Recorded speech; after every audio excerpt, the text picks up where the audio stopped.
distinguished chiefs of troop contributing countries, Chief of Army Staff, Ambassador Harish, delegates, ladies and gentlemen. It is a privilege to address this distinguished gathering of military leaders from troop contributing countries, the architects, the upholders, and the messengers of peace. You reflect the strength of an institution that has, for nearly 8 decades now, stood out as a beacon of hope in a conflict-ridden world, United Nations peacekeeping. As Foreign Minister of a country that has contributed immensely to this cause, I'm here to share our perspectives, not only on the challenges before us, but also on the principles that must guide us in shaping the future of global peace and security. India approaches peacekeeping from its civilizational ethos. We see the world as one family, a vision enshrined in the timeless phrase of Vasudhaiva Kutumbakam. This is not just cultural wisdom, but an outlook that anchors our worldview. It is why India has consistently advocated for justice, dignity, opportunity, and prosperity for all societies and peoples. It is also why we place our faith in multilateralism and international partnerships. The global challenges we face, from pandemics to terrorism and economic instability to climate change, these challenges are interconnected and they transcend national borders. Our responses, therefore, must be more cooperation, transcending the competitive aspects of international politics. The natural starting point for such collaboration is the United Nations. I've just come back from New York after attending the 80th UN General Assembly.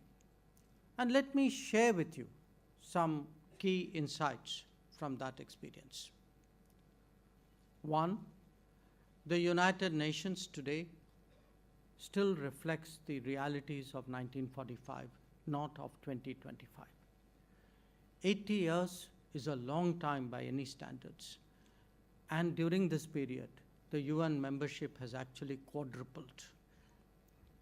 Two, institutions that fail to adapt risk irrelevance. Not just irrelevance, but eroding legitimacy and leaving us without recourse in times of uncertainty.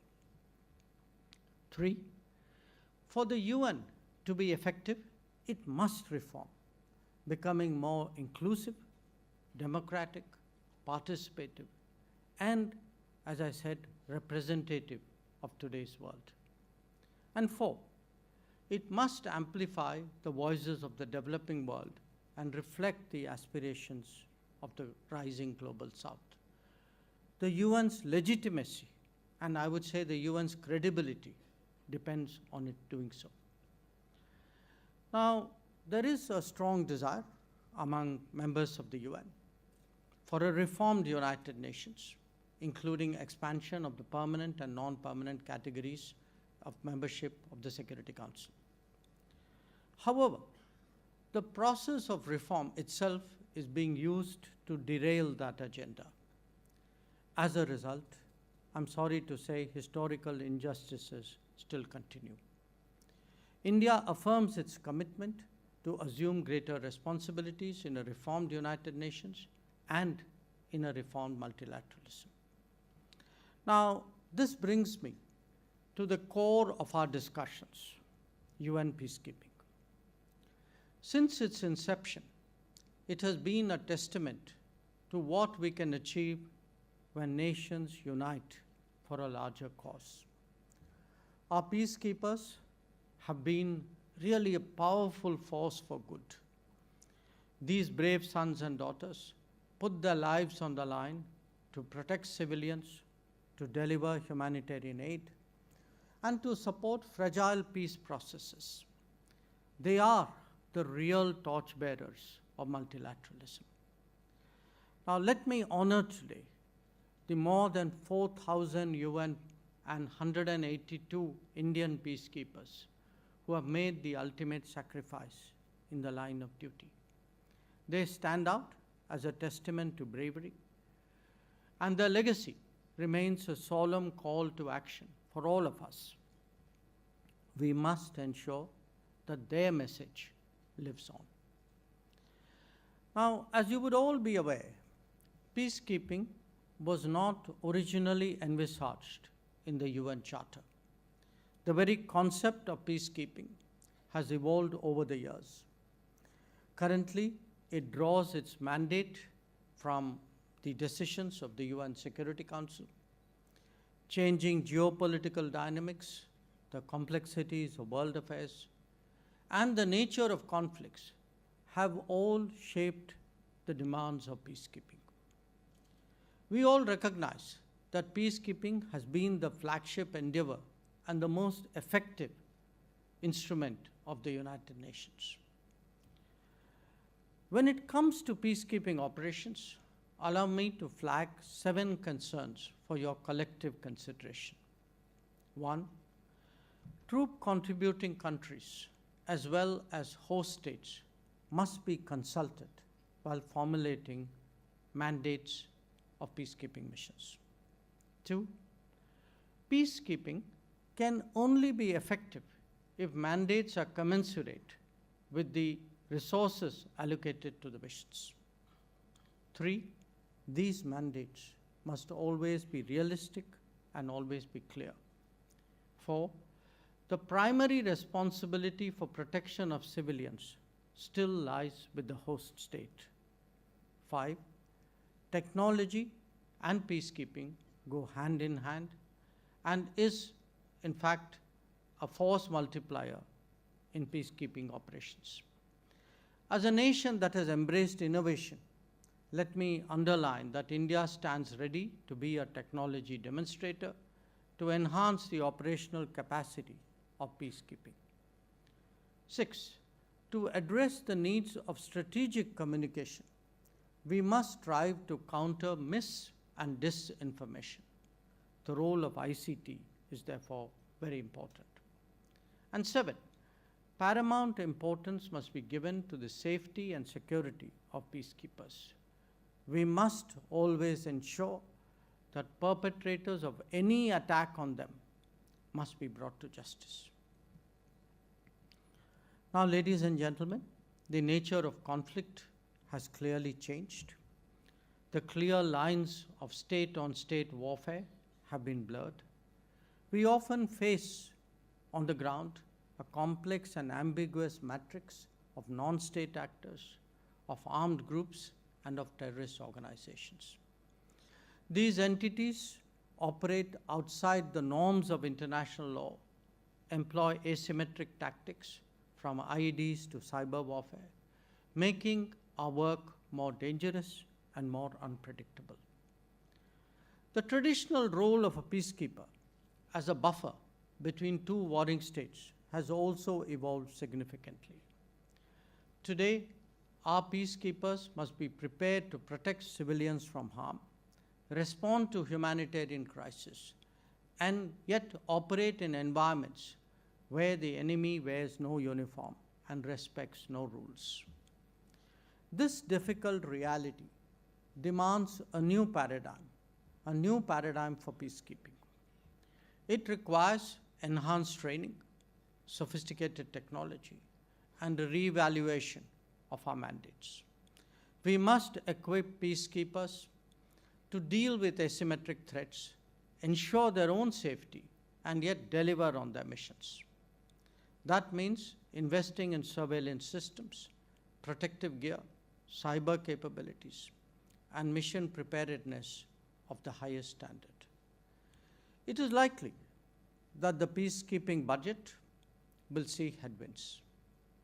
We will need to see how we can overcome this constraint while adhering to the core principles of maintenance of peace and security. This should also be an opportunity to undertake measures of making UN peacekeeping more financially and administratively rigorous, like winding down obsolete missions that have outlived their purpose. For India, participation in UN peace operations is a profound expression of our responsibility as a member state and of our belief in global commitments. Since inception, we have contributed over 300,000 troops cumulatively, making us the world's largest troop contributing country. Our peacekeepers have served and are serving with distinction and professionalism in some of the world's most challenging theaters. This includes South Sudan, Lebanon, Syria, and the DRC, amongst others. This sustained commitment stems from our conviction that peace anywhere strengthens peace everywhere.